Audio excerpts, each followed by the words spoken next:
This is my 66 C10 I'm working on. I'm in the process of cleaning up this radiator support, painting it. I had some rust repair to do down here. This was completely rotted out. I had to bend this piece like 3 or 4 times. It's all new in here. Make this piece. This piece was all rotted too, so I had to make that. I'll clean it up, paint it black. Got my new radiator on there, aluminum radiator. This is my 327. There's a cab for it. I have to make a piece for the floorboard. They don't make it, so I'm just gonna have to do the best I can. I just got basic flat piece here. I believe it's like 16 or 18 gauge. It's probably 18 gauge.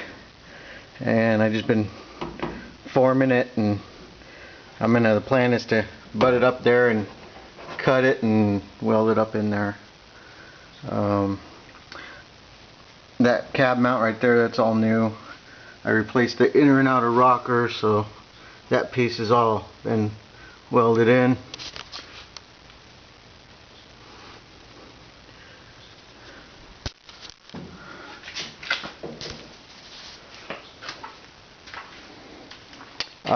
It used to have a 3-speed in it and 6-cylinder, and it's got the 327 now and the turbo 350.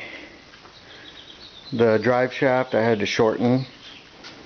As soon as I get something to measure that with, I'm gonna need to make sure it's the run out isn't too far off, and before I weld it up. I replaced the bearing there, all the U-joints, and today I'm working on the crossmember. So I don't have a crossmember, and I'm not going to spend $100 for one. So I went to the metal supply, the recycling place, and found some scrap 1/8" square tubing. I'm hoping this will be strong enough. I have some 1/4" angle piece here that I cut, and I'm going to weld it up here for the trans mount. And this used to be angle iron. It used to be a long piece, and I cut it in half and shortened it here because it used to be this tall. So these will be the end pieces.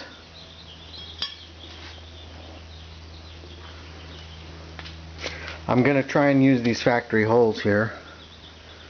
So there's 2 holes on the top and 2 holes on the bottom there, which I'm going to try and get it up in there like that and bolt it in.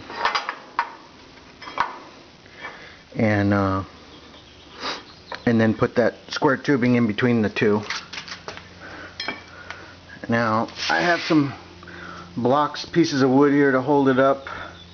It's about 2 inches here from the bottom of the mount to the plate here.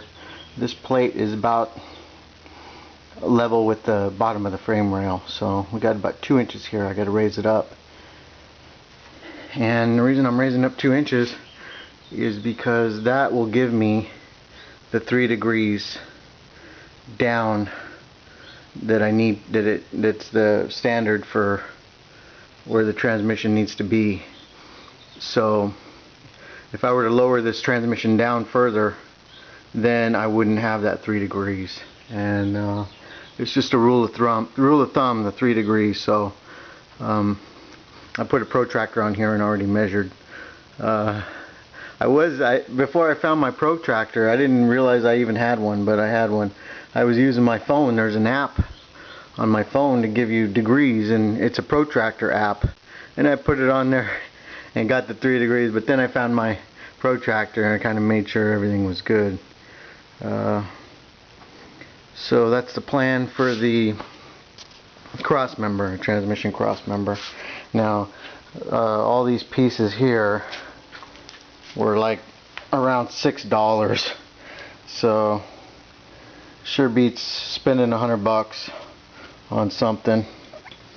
I was really hoping for a little bit thicker. This is 3/16. I was hoping for 1/4 inch, but hopefully that'll be good enough for these pieces.